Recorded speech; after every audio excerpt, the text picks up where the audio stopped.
everyone, and welcome to another episode of The Wealth of Health. My name is Ahmed. I'm the Chief Executive Officer of Echelon Health, and with me, as always, is Dr. Paul Jenkins, consultant physician, endocrinologist, and medical director. Today's topic is 5 reasons why you may be feeling tired all the time. Paul, in your opinion, what's the number one reason people might be feeling constantly tired or exhausted or just simply drained? Well, I think, tiredness is incredibly common. It's probably the most common thing that patients come and see me about, and most doctors. TATT is written on all medical notes, tired all the time. Yes. It is usually, I have to say, amongst junior doctors, there's a bit of a heart sink. Right. Oh Lord, here we go. This is going to be tricky. Yeah. I find it quite a fun intellectual challenge, because this is where you become, as a doctor, trying to diagnose what the issue is, because there's something clearly bothering the patient, and your job is to try and tease out what it is. Yeah. And it's one of those symptoms, I guess, that can have hundreds of reasons. Exactly right. Yeah. Okay. So I think, the first thing in this is to work out what is tired. Is it appropriate tiredness, or is it a sort of more of a disease state? Appropriate tiredness is, if you're running on empty all the time, if you're really pushing it, if in our very busy, stressful lives, we're always on the go, you're juggling everything, you're then having late nights, too little sleep. So yes, it's appropriate, I would say, that you're going to be tired, consequent to that. And then you need to, just start to address some of those lifestyle issues. We've discussed before, I think, about sleep, which is a critical element. I mean, simple analogy, if you're not plugging your phone in, you're not going to charge your batteries, and you need a good amount of sleep for it. But then you come to the more perhaps medically interesting causes of fatigue and tiredness, and that's where you then have to use some of the training. Okay, so let's talk about the lifestyle for a little bit, because I think there's sleep. I agree with you.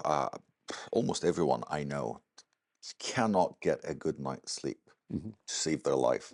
And it varies. And some people maybe have a glass of wine before they go to bed, or have a sleeping tablet, or does that affect actually their level of exhaustion overall?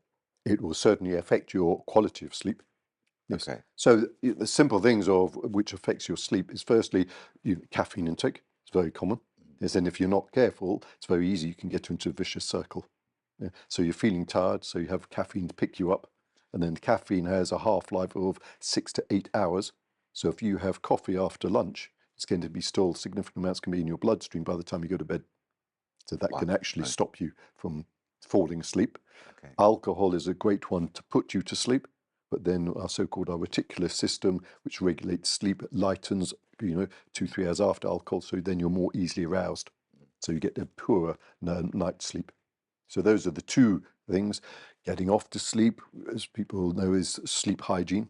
So avoiding your screens, having a cool bedroom, blackout curtains, etc. And in terms of food, is there food that makes me have more energy and food that makes me exhausted all the time if I eat that food all the time? High sugar. I'd say High you want sugar. to avoid foods which are high in refined sugar, because then you get your sugar spikes, and then it's common to get the slight crashes afterwards. So it's a smaller amounts or more complex carbohydrates, so slower release. By that we mean it's the pasta, the bread, potatoes, yes, but in moderate amounts. Not eating too late, because if you eat too late before bed, then that can disrupt the sleep pattern. So you see, there's a number of quite easily fixable lifestyle factors. Exercise, is a key one. If you're undertaking regular exercise, then you will be more appropriately tired. Yes, in recovery to that, but actually you then feel in generally a lot more alert if you undertake regular exercise. Yes. I have to say I've noticed that recently, even with with my own exercise regime, which was non-existent. In the Okay, beginning, fair. it's very Okay. in the beginning it's very exhausting, but Yeah. once, within 4 or 5 weeks, once you have that rhythm, you find you have a lot more sustainable levels of high energy throughout the day. No, that's key. If you can push through the 3-4 weeks, then you start reaping the regular benefits of it. Okay, so we spoke about lifestyle, we spoke about sleep, maybe part of lifestyle as well. So something I was reading about is the um, adrenal fatigue, Ah, or getting tired from being in a constant fight or flight state, Okay. which comes from high levels of stress. I was What are wondering when this one was going to pop up. what really? It's the What's bane, that? as an endocrinologist, it's the bane of my life. I Or mean, conversely, I suppose, the source of many, many referrals. Yes. okay. Everybody comes to me saying I'm tired because of adrenal fatigue. Yes. It just does not exist. What do you mean by adrenal fatigue, I would say? So we had quite a lively debate, you and I, before we Yeah. recorded this, and naturally you came with, a number of facts, and I equally came back Well, at you with what the internet is saying. with no facts, but a lot of, So statements. yes, Yes. this is Okay. more of the Yeah. collective view now, Yeah. Yeah. The but collective view of who? It of the is. internet. Well, we've discussed before, just because it's on the internet doesn't mean it's true. That's the whole Exactly. point of this. So Adrenal fatigue doesn't exist. The adrenal glands are two small glands, yes, situated just above your kidneys, little right, triangular glands. They make three hormones. Aldosterone, which is on the outer part of the gland, which controls blood pressure. The middle part of the next layer secretes cortisol, which is a stress hormone we need. And the middle inner bit makes adrenaline and noradrenaline. But noradrenaline and adrenaline are also made by all of the sympathetic nervous system, which is our subconscious nervous system, all the nerve endings. So you don't get fatigued your adrenal glands. There's one disease, very, very dangerous disease, right. called Addison's disease, which is adrenal gland failure when it doesn't make cortisol. But So this concept of relapsing, remitting fatigue of the adrenals because I'm in fight or flight, it's just, I'm going to be controversial, but nutritionists love it, naturopaths love it, because they can flog lots of supplements. Adrenal support this, go longer that, lots of them, expensive supplements. So that's it. Very interesting, because that's now it is almost now mainstream ideology Yes, that yes, of course this exists, yeah. but you're saying scientifically It isn't, it's it complete doesn't. rubbish. It just does not exist. There's no such thing as Fantastic. adrenal fatigue. When someone says to me they have adrenal fatigue, almost immediately what I'm thinking of is they have chronic fatigue or a Okay. post-viral fatigue, which is a very different and very complex disease illness. But the fact it's related to your adrenal glands, no. Okay. So now that we're speaking about adrenal, let's move into another reason people might be losing their energy, which is the relationship between hormones Yeah. and fatigue. Can you talk a little bit about that? Yeah, and this is to some extent mainstream endocrinology. Okay. Yes, looking at the different hormone systems because almost all of our hormones will affect our energy levels. So if someone comes to me saying they're fatigued or they're tired all the time, Yes. you need to do a very careful evaluation of each of their hormones. So the first one and the most important one we've briefly discussed is the adrenal gland to make Okay. sure it's not failing, not fatigue, Okay. failure, adrenal gland failure, or Right. discovered or disease. What does that mean, failure? It's Well, not producing what it it's should not be. producing the cortisol level. That's the one. It's loss of cortisol, Okay. which is a disease that described by Thomas Addison 150 years ago, is that's a potentially fatal disease. Yes, because cortisol is our body's most important hormone to survive. Yes, Wow. so if you're not making that, you're at risk of that. So, but if it's starting to fail, then it can cause progressive fatigue. Mm. So you need to exclude that because that's the most, medically potentially urgent one. Very rare, but it's the really important one you need to exclude. Is there treatment for it? Oh yes, Oh, yes, okay. So it's a yes. treatable disease. Oh yes. Yeah. Okay. Yeah. That's one of the joys of endocrinology. It's almost all hormones we are able to replace, to measure them and replace and improve people's quality of life and get them back to where they were. That's why I find it still so fascinating. Okay, so you're one of those lucky doctors that can almost cure any disease that comes your way. We can certainly do an awful lot, yeah. But I Perfect. mean, that's interesting. I mean, as part of my training was on a pediatric oncology ward, and I decided that's why I would never do oncology. Wow. It's just not for me. My mindset is I like to improve quality Fair of enough. life. No one can blame you for that. But the second hormones, and probably the much more common one that affects your energy levels, is thyroid. So having an underactive thyroid, or even borderline underactive, will result in progressive fatigue. So, Okay. so the thyroid hormones regulate our body's underlying metabolism. So if your body isn't, which your thyroid gland is here, we'll do another podcast on thyroid. I'm On sure. thyroid, yes. Yes, it's so common. Agreed. But it's a little butterfly-shaped gland here which makes hormones thyroxine, Mm. and we call it T4, which is converted to another one called T3. If your body doesn't have enough thyroxine on board, you become a little bit like a hibernating tortoise. Eventually, everything slows right down. Right. And that's very easy to treat and replace. So your thyroid gland is a common cause of fatigue. Other one is the menopause. Yes, both in the female, loss of estrogen can make patients more tired, females more tired, and especially and increasingly recognized is the male sort of menopause. Another topic for The male Monday, the menopause. male menopause, which is loss of The testosterone. menopause. The menopause. Yes, So I'm coining that. yes. Okay, So, which is basically what? well, it's as we get wiser in years, after the age of mid-30s, the testes start to produce less testosterone. It Okay. trickles down. So unlike the menopause, the female menopause, where the ovaries have a fairly abrupt stopping, Right. within can be a few months to 1 or 2 years, and the estrogen level falls, in men it can be a very slow trickle down. And one of the signs or symptoms of that is progressive fatigue. It's fatigue and loss of zip and just feeling a bit flat, and like the weather today, grey blanket over everything. That's the okay. So we discussed lifestyle, sleep related to lifestyle, adrenal fatigue. You were highly Scientific about it. unsupportive No, of that. I am scientific and data driven of Fantastic. facts, which is what Yes. we're about here. Just generally disagreed with me. Well, that's And not the first time or the last.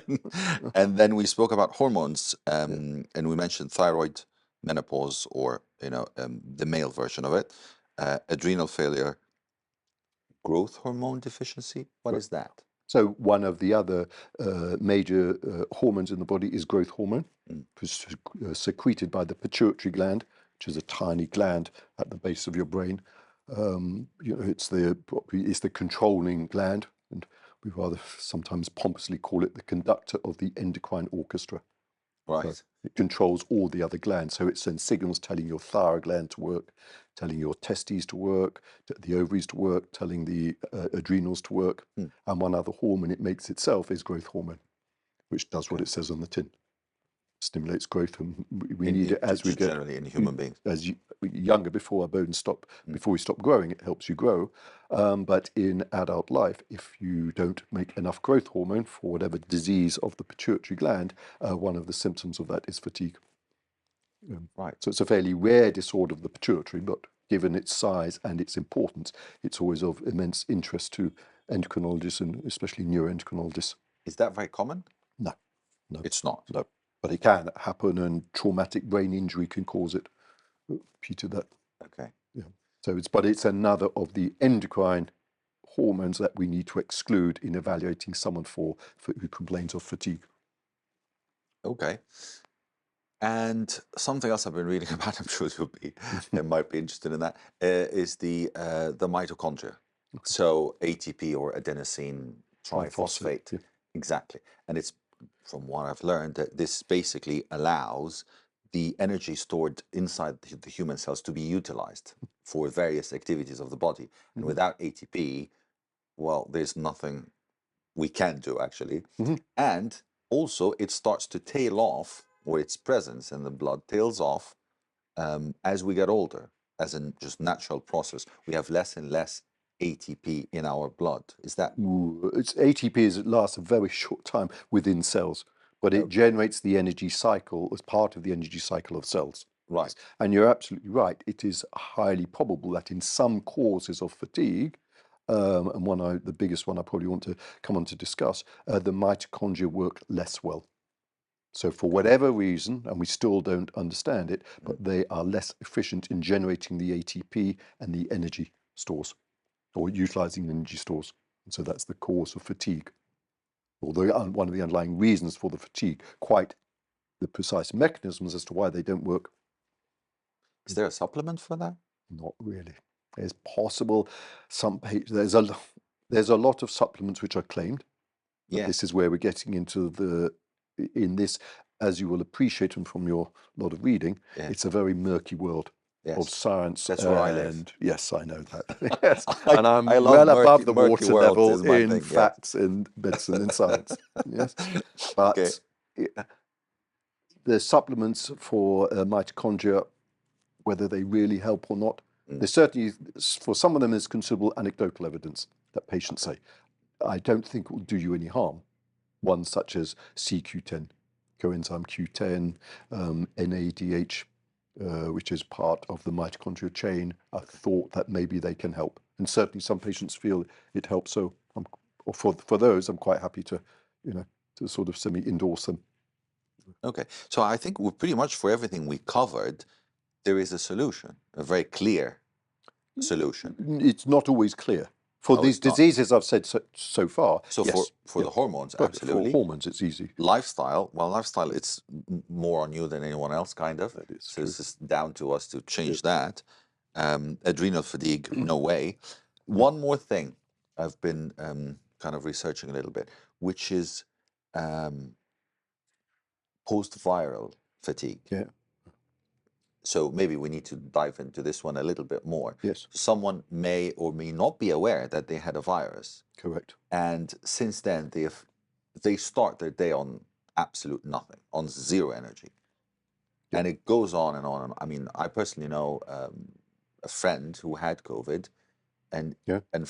he was exceptionally healthy before that. I mean, Yeah. triathlons, you name it. Absolutely classical.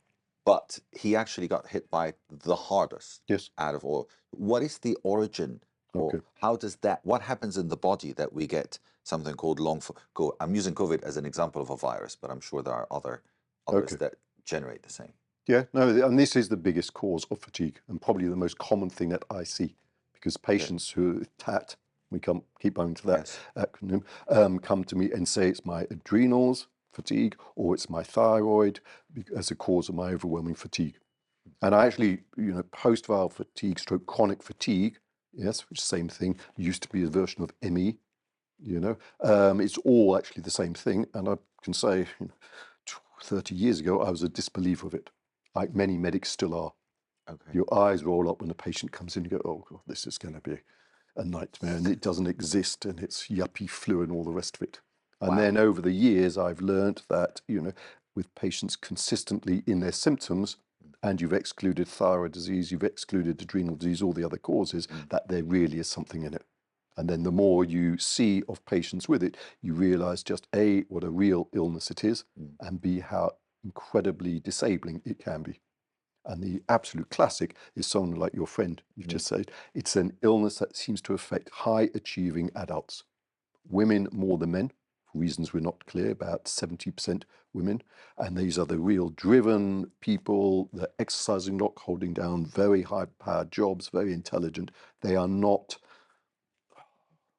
and as medics, if they don't understand a disease, they like to blame the patient. I'm afraid that's a human reaction. So they often say, well, it's you. You're a bit depressed.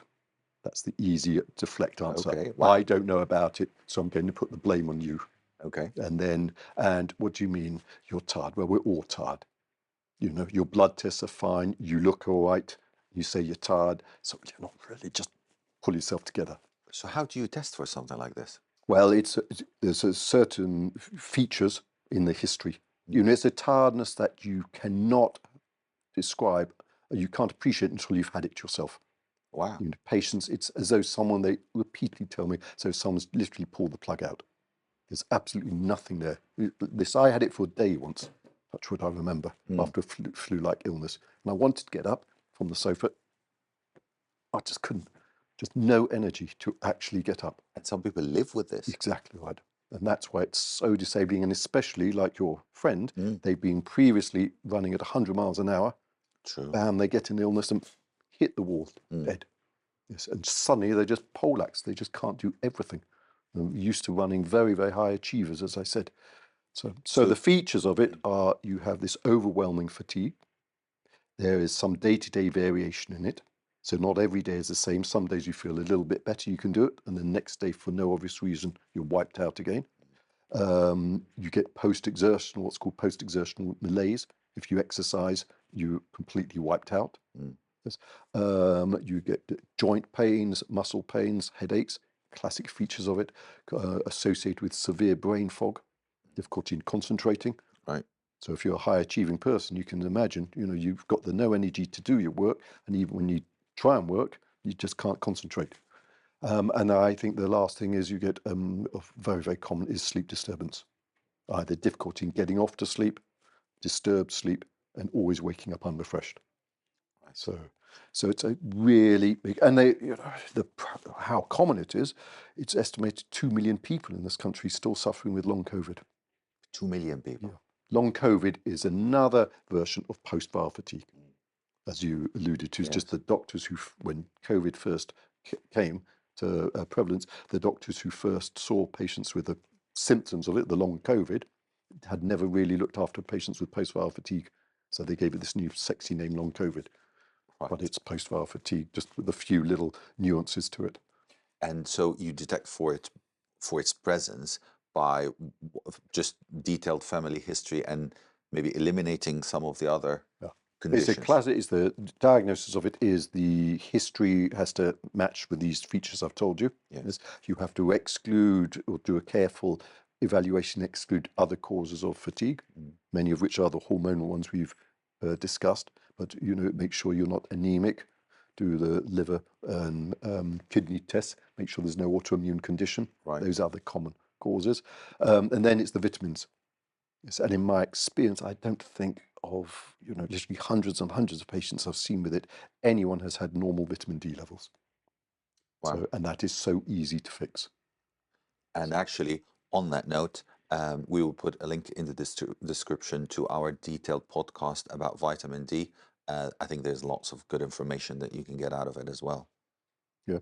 So vitamin D, that's easy to fix. And other vitamins, vitamin B12, folic acid, are easy to fix and can seem to play a role in the body's immune response. Because coming back to what we started with, this mitochondrial dysfunction is probably the cause of fatigue in post-viral. Yes. And the vitamins are important, and the immune function are important in mediating that. Okay. So how do you treat something like that? It's a challenge. Yes. Okay. But, carefully, you can get many, many patients better. It takes time. So I think the first in my management of this is to get patients to accept it's a real illness. It's not them, and it's not them being weak. Yes, which can be a challenge given the mentality of these patients and their personality type of being ultra high achievers often. Right. Yes. The second is to accept that they can't force themselves to get better. And this is where particularly the sort of English puritanical Presbyterian sense comes through. Yes, we're taught never to give in. You're taught, well, you get where you are in life through just stop moaning and get on with it and just knuckle down. Yes, which is fantastic for every other aspect of life except for treating this chronic fatigue, where it's completely counterproductive. It's like an athlete trying to run on a completely rogered hamstring. It just make it worse and worse. And it's not until patients accept that, and usually sometimes, sadly, it's 1-2 years later, they come back and then they say, okay, where do we start? I realize I can't do this myself.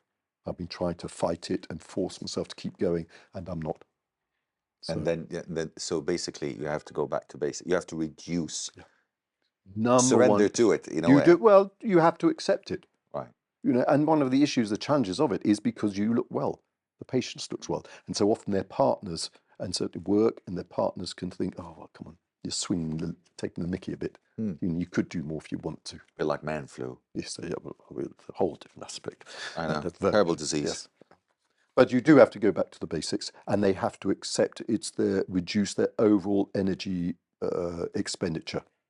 And that's physical exercise, which is easy, but it's cognitive exercise. And the biggest thing is emotional exercise. Emotional stress, for whatever reason, seems to make patients drain their batteries quicker than anything in this.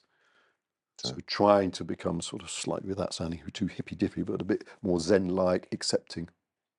And that brings their energy level back up? Slowly. If you reduce your energy, if you're always running on negative, your batteries can never heal itself. If you consistently then, though, run in slight positive balance, Mm. so your energy expenditure is reduced, then bit by bit your body seems to slowly be able to recharge its batteries. But it Interesting. takes time. It's 6 months to probably 2 years being realistic, sometimes longer. Some people use hyperbaric chambers Yes, that's to the help with that's the that most oxygen. exciting advance of it. Okay, so you are in support of that as a way of treating chronic fatigue Yeah. if it's a post-viral. Yeah, for post-viral fatigue, long COVID, the studies were really done, and some really good, well-conducted scientific studies, what we call randomized blinded studies. So no one really knew what treatment they're having, Mm. hyperbaric oxygen or nothing, in patients with long COVID. And they correlated them actually with changes in MRI of the brain, and showed a very positive association with improvements in symptoms and changes in the brain in response to hyperbaric oxygen. And hyperbaric oxygen chambers, can you tell us I mean, just top line of what they are? Yeah, so it's in essence you lie or sit in a pressurized chamber. Hyperbaric oxygen is what is used to treat the bends, decompression chambers for Yeah.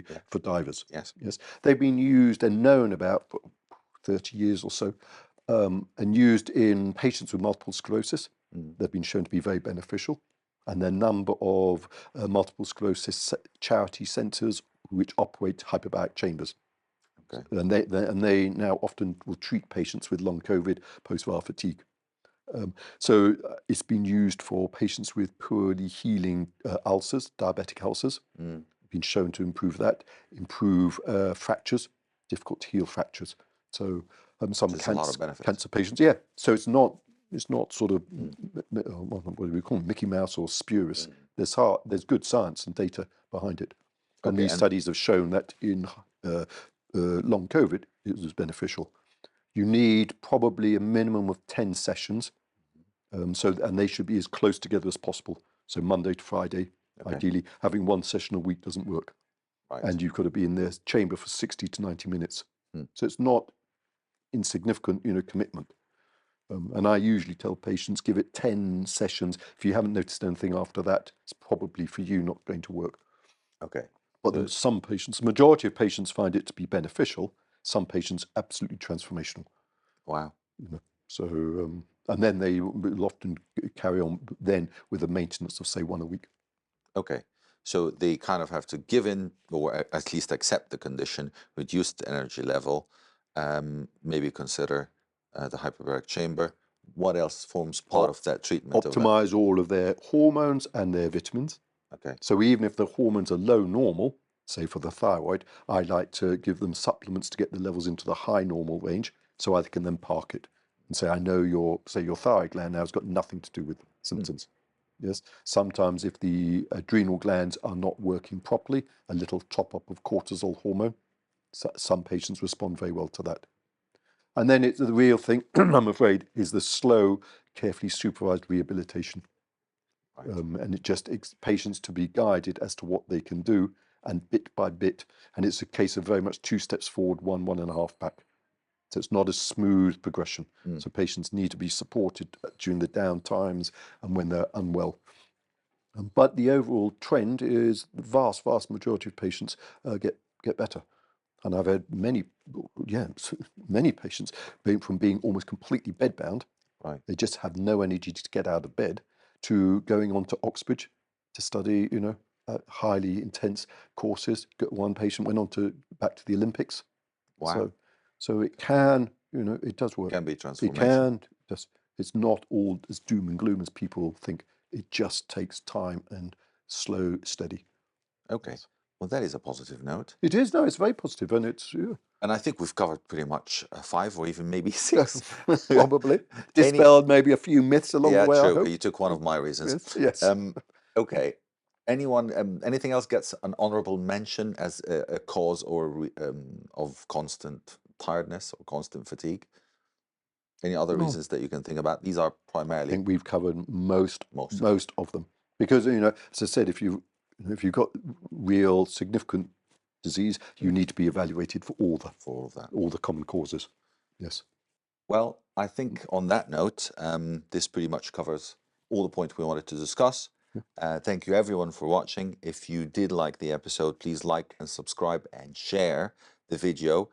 We are posting regularly every other Thursday until, well, We run until out of things to talk until we get about. bored. Yes. Thank you very much, and we'll see you on the next one. Thank you. Goodbye.